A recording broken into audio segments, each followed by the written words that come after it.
बात चलाई कि जब कोई नहीं हो किसी का और सारे उम्मीद छोड़ दे, उस वक्त हारे का सारा कौन है? तब लोग कहते हैं हारे का सारा हनुमान बेनीवाल है, उसके दरवाजे पर चले जाओ। जो भी रोता हुआ आएगा वो हंसता हुआ हनुमान बेनीवाल के घर से जाएगा। मेरी एक आदत और है, पीछा बहुत करता हूँ, रुकता नहीं।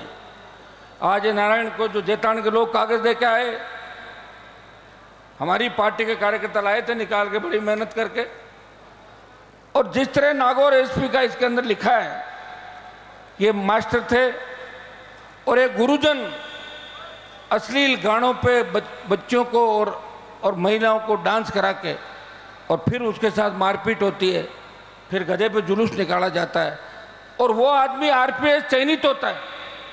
तो आरपीएस जब कोई चुना जाएगा तो पुलिस में पहला कैरेक्टर सर्टिफिकेट मांगते हैं, इसका कैरेक्टर कैसा है। अरे कैरेक्टर खराब था, जब भी तो अश्लील गाने हुए पूरे दुनिया में छपा, और इन्होंने कोर्ट के अंदर एडजस्टमेंट करके उस व्यवस्था को ठीक कर दिया, जमा दिया। अभी भी लोगों को पता नहीं होगा कि नागौर एसपी के साथ ये घटना घटी थी। ये तो भला हो कि हमें पुरानी एफआईआर मिल गई, नहीं तो 96, 95 चोड़ के मुकदमे कहाँ मिलते हैं, आजकल तो ढूंढने से नहीं मिलते। तो ये मिल गई, और उस एफआईआर को आप अगर पढ़ोगे तो आपको लगेगा कि हनुमान जी जो कहते हैं वो सही कहते हैं, मैं कभी गलत कहता भी नहीं, और जो बात कहता हूँ वो निकल के आती है।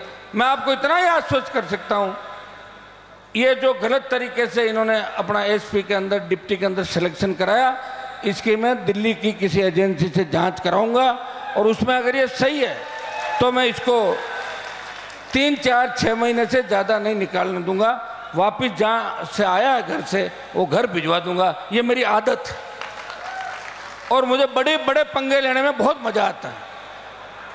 और बड़े बड़े नेता जो राजस्थान में चौड़े होकर चलते थे, उनको मैंने उनकी औकात दिखाई और उनको चलना सिखाया, गली गली गांव गांव के अंदर घूमना सिखाया।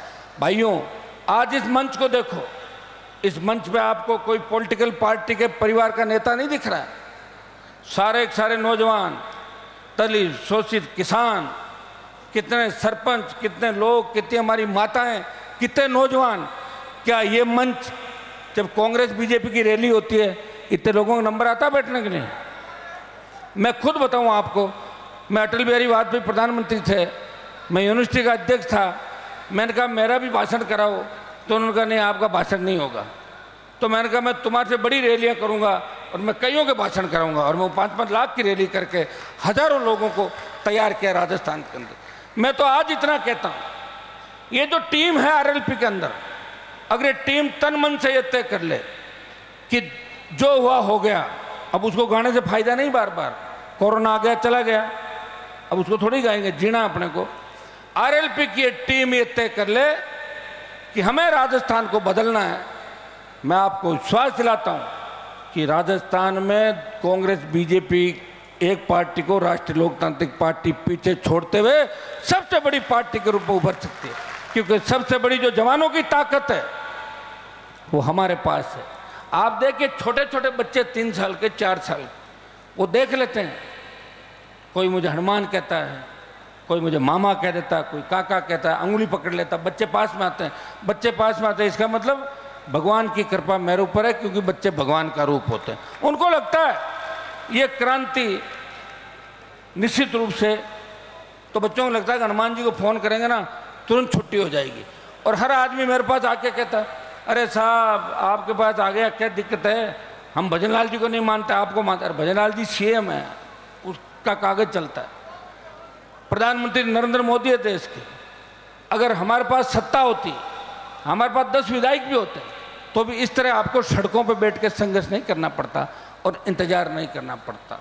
जो हमारे मेन इश्यू थे कि नागौर में जिस तरह कानून का राज बिगड़ा 1.5 साल से, मुझे कहते हुए बड़ा वो होता है कि एक पूर्व सांसद चुनाव नहीं जीत पा रही, 4 बार हो गए। अब तो हम कानून बनवा रहे हैं कि जो लगातार 4 बार हार जाए, 3 बार हार जाए, वो किसी का भी चुनाव नहीं लड़ेगा, अपना आप ही घर बैठ जाएंगे। तो बनाना ही पड़ेगा भाई, पीछा ही नहीं छोड़ रहे, क्या करें बताओ। 4-4 बार हारने के बाद हमारे सामने एक दिक्कत और है, जिनको जिताते हैं वो भी हमारे खिलाफ बोलते हैं। हारने वाले तो बोलते हैं, जिनको किसी को हरा किसी को जिताते हैं उनके भी पता, जब बोलने की बात आती है तो ये क्यों नहीं बोलते कि आपकी बेटी को हाईकोर्ट जज बनने से किसने रोका? नाम लो उसका कि मेरी बेटी को हाईकोर्ट जज नहीं बनने दिया। आपको जाने सारी बात, उनका नाम क्यों नहीं ले रहे हो आप? उनका नाम नहीं लेंगे क्योंकि हमारा खून एक है। जब बात खून की आएगी तब हम 15 घर कुचेरा में एक हो जाएंगे, फिर नागौर की जनता जाए बाढ़ में। मेरी कोई मृदाओं से दुश्मनी नहीं है, लोग ऐसे ही कह रहे हैं जबरदस्ती। मेरी दुश्मनी तो वसुंधरा थी, अब दिल्ली में लड़ रहा हूँ और हर लड़ाई जीता हूँ।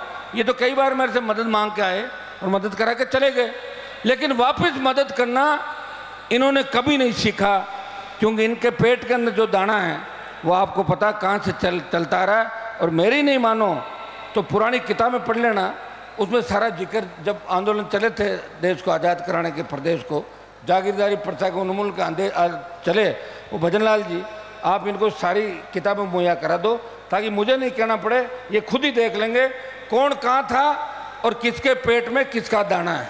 तो इससे पता लग जाएगा जिनके पेट में अगर किसान का दाना नहीं है, जिनके पेट में किसी और के पैसों का शोषण का दाना है, वो निश्चित रूप से आपकी कभी मदद नहीं करेंगे। भूल जाओ इस बात को।